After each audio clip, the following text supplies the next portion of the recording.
Israel and Hamas have not agreed on a peace deal yet, but the fighting in Gaza has stopped for now. The 72-hour ceasefire is in its second day. Egyptian mediators continue to shuttle between the Israeli and Palestinian delegations in Cairo. Israel wants Hamas to disarm, and Hamas is demanding a lifting of an Israeli and Egyptian blockade of Gaza's borders. Meantime, in Jerusalem, the Israeli prime minister says the bombardment of Gaza was justified, but he regrets the loss of civilian lives.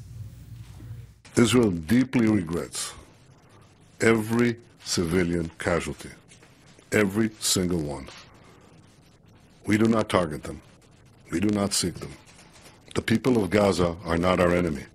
Our enemy is Hamas. Our enemy are the other terrorist organizations trying to kill our people. This conflict has taken lives of nearly 1,900 Palestinians.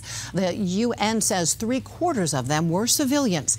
64 Israeli soldiers and 3 civilians inside Israel have also been killed. And here to talk about more about his recent solidarity trip to Israel is Ron Nehring. That's right. Thank you for joining us. Great to be here. So instead of campaigning for California Lieutenant Governor, you were huddled in a bomb shelter near the Gaza border. How did this come to be, and what did you expect to accomplish from this trip? Yeah, after Operation Protective Edge started, I called some of our leaders in the Jewish community here in California and wanted to see what I could do to help. The word came back that a solidarity mission was being organized by the Jewish National Fund, which is a well-respected, excellent charitable organization. They put a mission together very quickly, about 30 people from around America.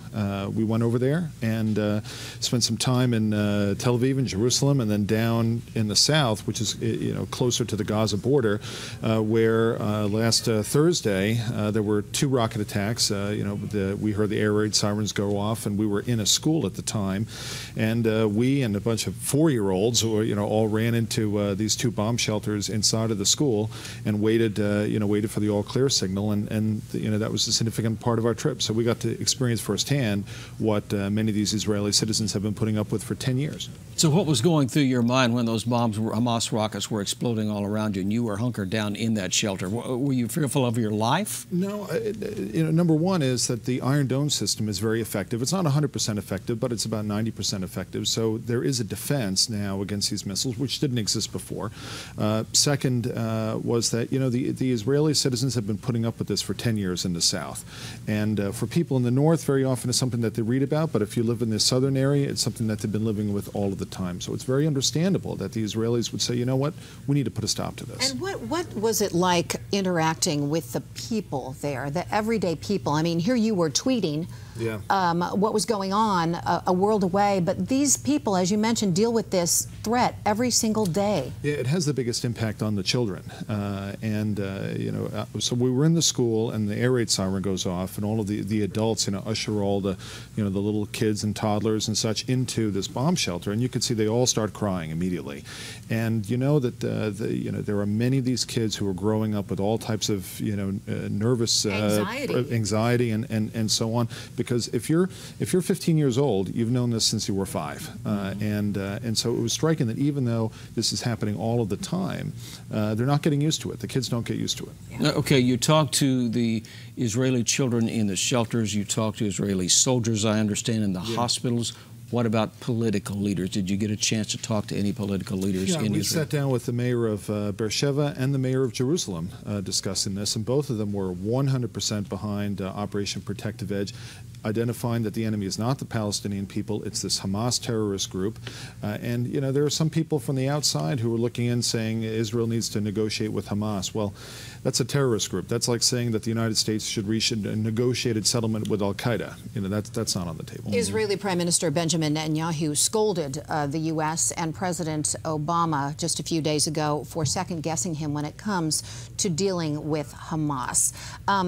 What about U.S. and Israeli relations? relations. How strained are they? Well, I think from our conversations with people on the ground, there were some people who were kind of mystified as to what the American approach is. What they were most concerned about at that moment was getting Turkey and Qatar involved. The Israelis want to have Egypt involved because Egypt shares this common adversary in Hamas. Egypt doesn't like Hamas any more than Israel does.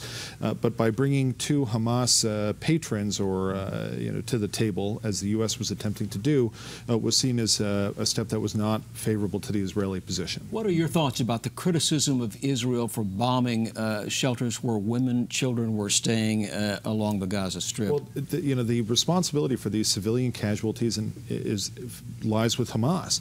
Now, first, every civilian loss of life, every loss of life is a tragedy, but Hamas maximizes the number of civilian casualties by storing rockets in schools, by firing rockets from densely populated civilian areas, by using their main hospital as a command center. The main Hamas command center is under the central hospital in Gaza City. They know what they're doing. They're attempting to maximize the number of civilian casualties, so to try to turn world opinion against Israel. Hamas knows they can't defeat Israel militarily, but they're trying to do it through world opinion. Well, so far the ceasefire appears to be holding. Let's hope this time things progress in a positive way. Agreed. All right. Ron Nehring, candidate for Lieutenant Governor. Thanks for being with us.